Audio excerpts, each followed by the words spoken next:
Hi everybody, and welcome to episode 3 of Healing Conversations with Gumby and Gloria Lybecker. And today we're going to be hearing from Gloria about her own healing journey, how she got started, what the richest and most powerful parts of that journey have been, and what she's now offering to clients all over the world. Yeah. So, Gloria, where would you like to start? Well, at the beginning, it's a good place. I was born back in the mid-Northwest, in Nebraska, to a young set of parents with older siblings, 3 older siblings. And it was a good life. I grew up, it was a good life. My parents were, my dad loved gardening, he loved kids, and my mom loved music. And so we ended up with a family band because my parents started out as musicians in that way with their own family band. The North Platte Troubadours is what they were called. And they even had a TV show. And everything seemed good and rich. And we moved then from Nebraska to Washington. And I've actually traced back just recently how there were some parts of me that got lost along the way.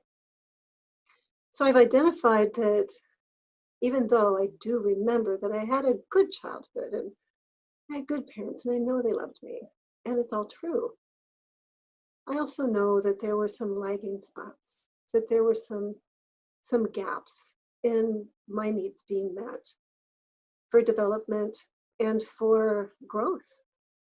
And so I'm so grateful for all that I have learned along this journey.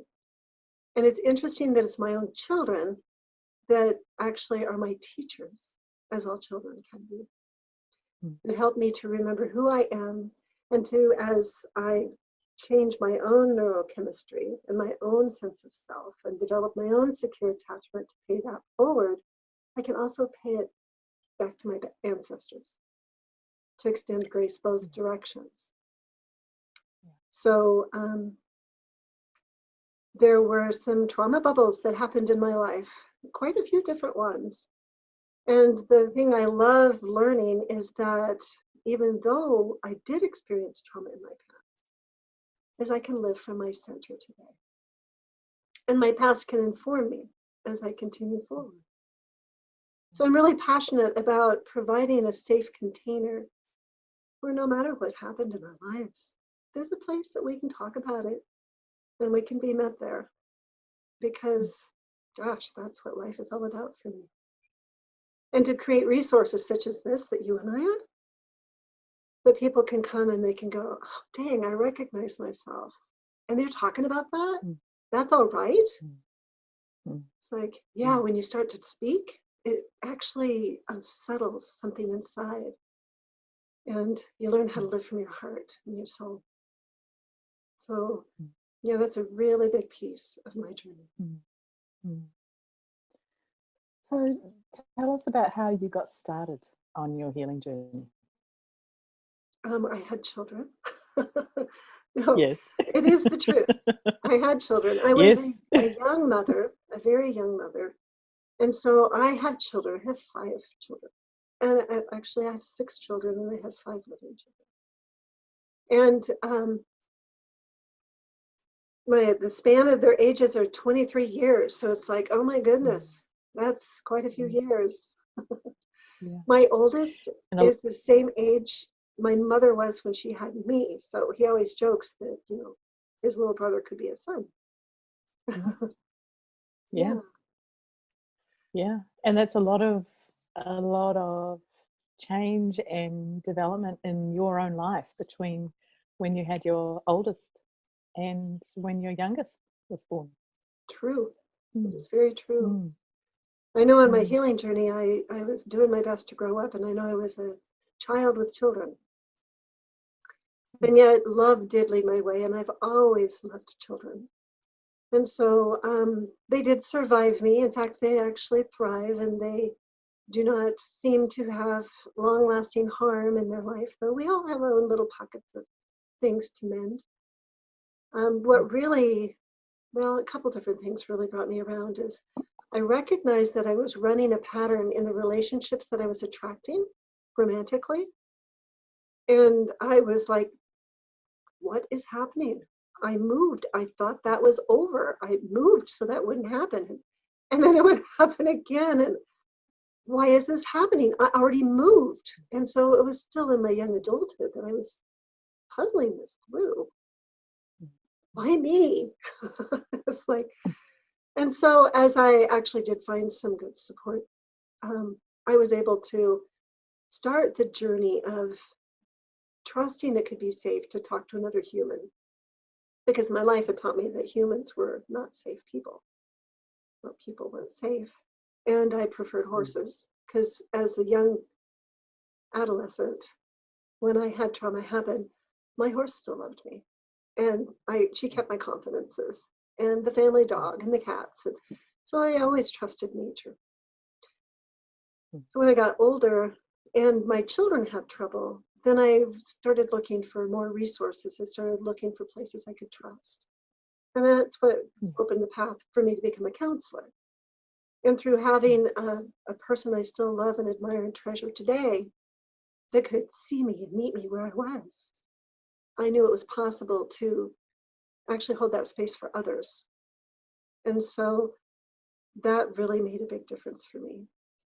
I also then expanded outside of the counseling sphere to become a coach because I wanted to be able to be more openly relational than what my perception of counseling allows.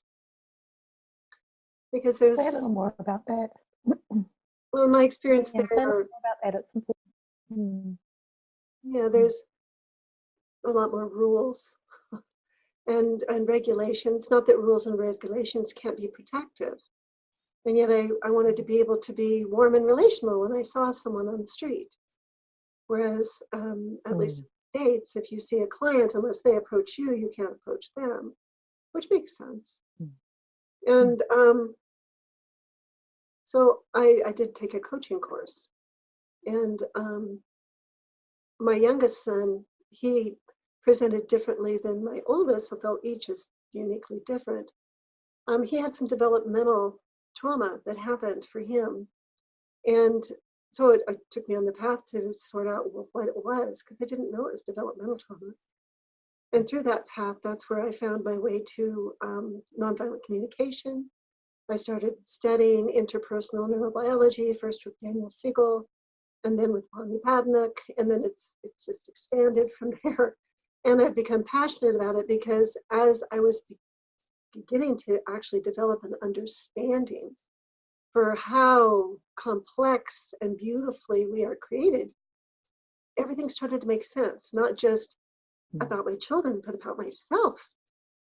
And so through seeking for support for my children, I got to support myself by finding places where I could receive resonant empathy and I could be met in those trauma bubbles that were still active in order to be responsive in my life. That was a really huge piece for me. I'm wondering if you'd be willing to say more about what being responsive in your life means. Oh, well, one memory that comes up right away is, actually several start rushing in as soon as I say that in relationship with other humans, if I'm in more than like a one-on-one, if I was in a group setting, my nervous system would be very heightened and I would be on hyper arousal. And beneath even my conscious awareness, I would be assessing every individual, all of their micro movements and facial expressions. And of course, all of it meant whether I was safe or not. And most times I would find, no, not safe. And as I've continued on my healing journey, I now understand, well, if anyone leaned in and if they kind of jutted their jaw and squinted their eyes, boy, I was out of there. If not physically, emotionally and mentally, I mean, I would shut down. And it was because those kinds of body postures meant I was going to be harmed. Yeah. And my system said, nope, not sticking around for that. That's too much. And so that can happen in a person's life. Mm. And so now, coming from way back then to now, the space in between there of healing has really been profound. And developing my capacity to remain open-hearted, and for my social engagement system to stay engaged with my throat and my face for my vagus nerve. My vagal tone has improved. Mm. And now when I see the posture, I kind of pause and I get curious, and I know how to check in with people and stay engaged in conversation. Or if I notice that I have an activation, I might pause and I might just call a pause. I love that, calling pauses. Oh, just take a pause for a moment. And just naming what my sensations are, whatever it is in the moment. I don't have to give a lot of details, but I matter enough to take time for myself. Yeah. And then to check back in with the other person how that is for them. To stay in the relationship first with myself and then with others. Yeah. And some days that's easier than other days. All right. Yeah. Yeah. Yeah. And so what I'm hearing when you describe that shift, and the gift of your increased capacity to stay in relationship with yourself and also with others, is that it's allowed you to move from a more perhaps reactive pattern of being in the world to one that is spacious and warm and as you said, responsive. Yeah. Which allows choice and offers you safety, but I'm also really hearing that it offers the other person safety too. Yeah. Yeah, especially when the practice of transparency. Yeah. And it allows authenticity to be in the moment. Yeah. And then any shadow parts of myself can just be in the light, and then they're not so noticeable, or they can actually integrate more fully. And I believe I will always have shadow parts, and I don't ever make them wrong. Because the more that I'm able to welcome them, the more they integrate and bring their gifts home.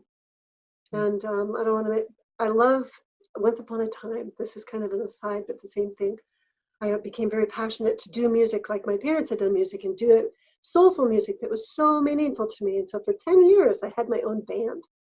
It was 3 of us, and we did 3-part harmonies, and it was fabulous. I attracted in a lead guitarist and a wonderful keyboardist, and I could do rhythm guitar, or I could just shake an egg or something, and we would sing. And it was always music that spoke to my soul. And I would just put this little light around myself, because I didn't like people to look at me, but I wanted to sing. So I'd put myself in a bubble of light, and I let it expand to include these 2 men. And it was wonderful. And what I was drawn to name it, they wanted to know, well, what are we going to be called? And to me, it came right in. It's like, oh, we're shades of light. And I just now in this moment, when I was talking about the shadows, I go, oh, that's it. All those years ago, because this is what I did between the ages of, let me see, I guess I was like between 39 to 49. That was what I was getting to do, as long as the counseling and all these other things. And it was really part of my healing journey. Music is so healing for our souls. And it was a way of being able to express my truth in a way that felt safer to me. And it's true, we are all walking in this life in different shades of the light, which is life. So that was a fun thing to find right now.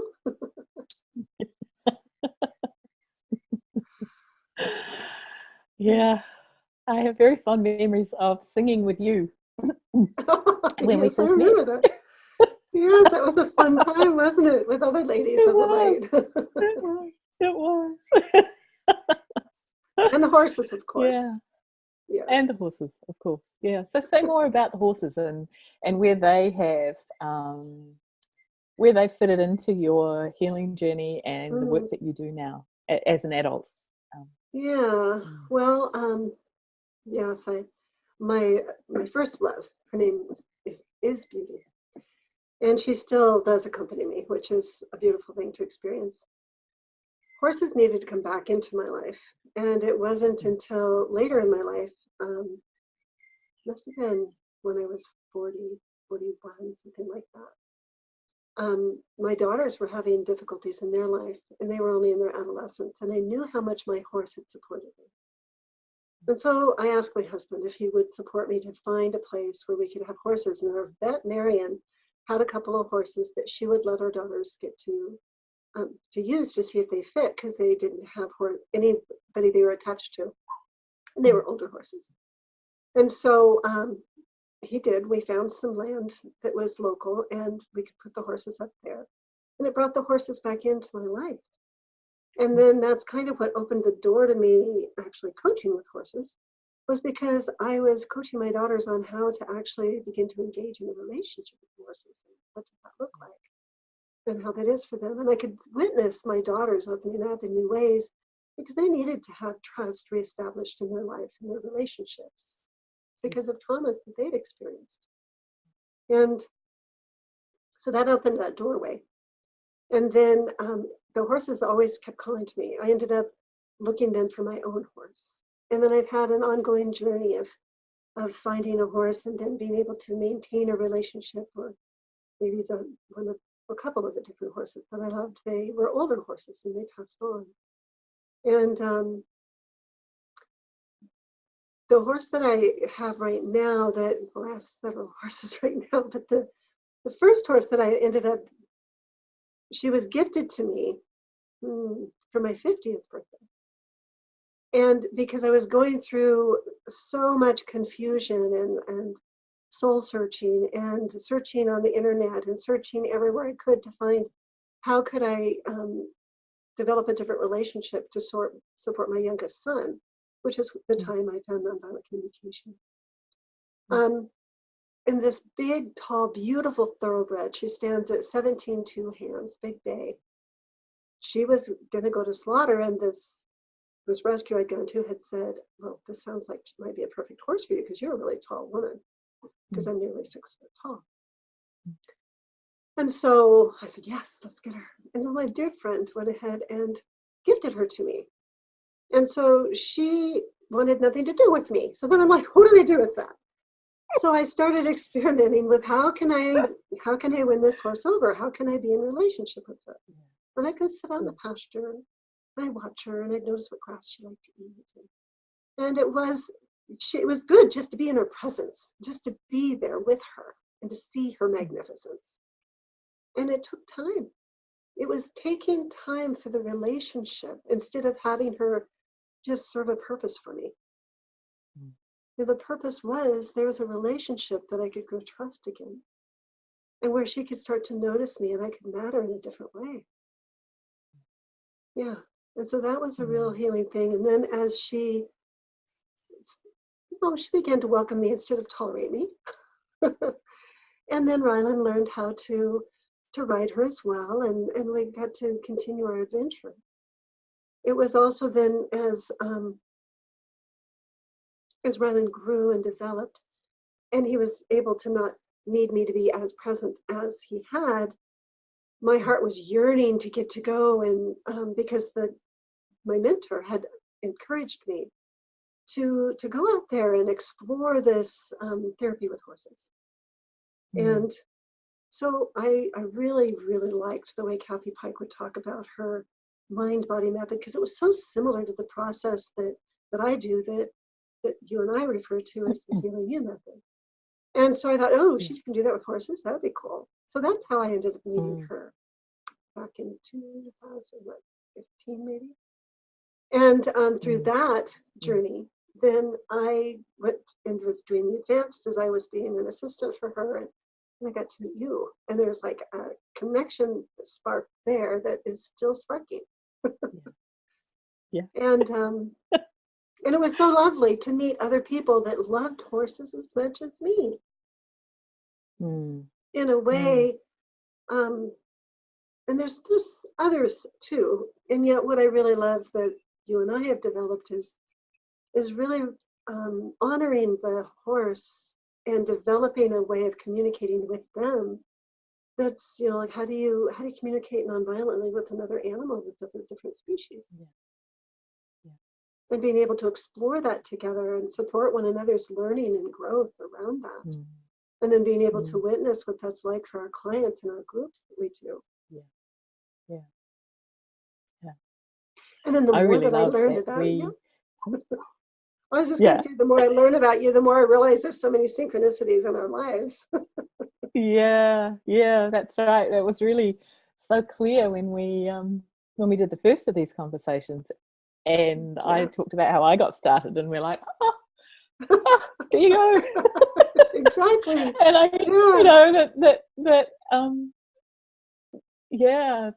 the way that, in a sense, following what our children have needed and longed for has led us both back home within ourselves, along with many other things, but that one really stood out for me. Yes, for me too. It is. And I so love also that we have introduced each other to different approaches and resources. So there's this rich collaboration as you've suggested things to me and I've suggested things to you, and then we get together and kind of talk about, well, what could we do with this? How could we weave these new pieces in to the Healing You model that we're developing? Yeah. Very satisfying. It's very satisfying. I don't know, there's a different flavor. It's not like, well, no, this is mine, you can't have it. It's like, oh, here, have you tried this? And this openness, it's tapping into a sense of trust in the abundance of life and whole soul. Yeah, that's the word that was popping for me too. It's an abundance rather than a scarcity model. Definitely. Yeah. And one of the things that I have really noticed as I've got to experience that with you is how much I haven't been operating from an abundance model for most of my life. Isn't that so true? It's like, wait a minute. Hang on. Ooh. And the part of me that at times has found it a little bit scary because it's unfamiliar. And I found it difficult to trust that it could really be the way that it is with you. How can it be? Yes. I love how that points out, though, how as human beings or having our human experience, we mistake familiarity for safety. Yes. And that's such a pivotal thing that I've witnessed not only in my own life, but in my clients' life. So to recognize that we can become very attached to predictability. Yeah. Because we want to feel safe and secure so much. We need that. And when we didn't securely attach, and I want to hold that sacred ground that there's most of us have needed someone else along our journey to accompany us for us to actually find our way to that sense of security. And it doesn't mean that now all is blissful and peaceful for the rest of our life, because there's always going to be ruptures in this human experience. What it does mean is that when those ruptures happen, we can come back to our sense of self, and we can repair whatever we need to of those threads in our tapestry of life. But to recognize it can really be an inroad to making that internal repair within. One of those shadow parts might start to emerge as we become more and more secure, so that we can welcome it home. Yeah. Oh, I've so loved getting to hear you talking about your story. There's parts that you've talked about today that I hadn't heard before. And I love that keeps unfolding in our friendship and our collaboration. And I'm really looking forward to our next conversation, which is going to be about, I guess, exploring our window of welcome for different emotions. Yes, that will be a rich one. It will be a rich one. It will be a rich one. Yeah. All right. So, well, I'm wondering if you would just like to let people know if they've been touched by. I'm quite proud of myself. If they've been touched by what you've shared, how can they get in touch with you? Oh, yes, you can reach me through my website at healingyoursanctuary.com. In the top right-hand corner of the page, there's a schedule conversation with Gloria, and I'd love to hear from you. And it'll take you to my calendar, and you can pick a spot that works best for you, and then we'll get to meet on this same platform on Zoom. And how about you, Ingrid? How can folks reach out to you that are listening today? Yeah, the easiest way to get in touch with me is also through my website, www.ingridgunby.com. And again, you can give me a call, send me a text, send me an email, and I'd love to hear from anyone who's interested in working in this way. Lovely. Beautiful. I look forward to it. Okay. All See you right. next time. All right. Bye-bye.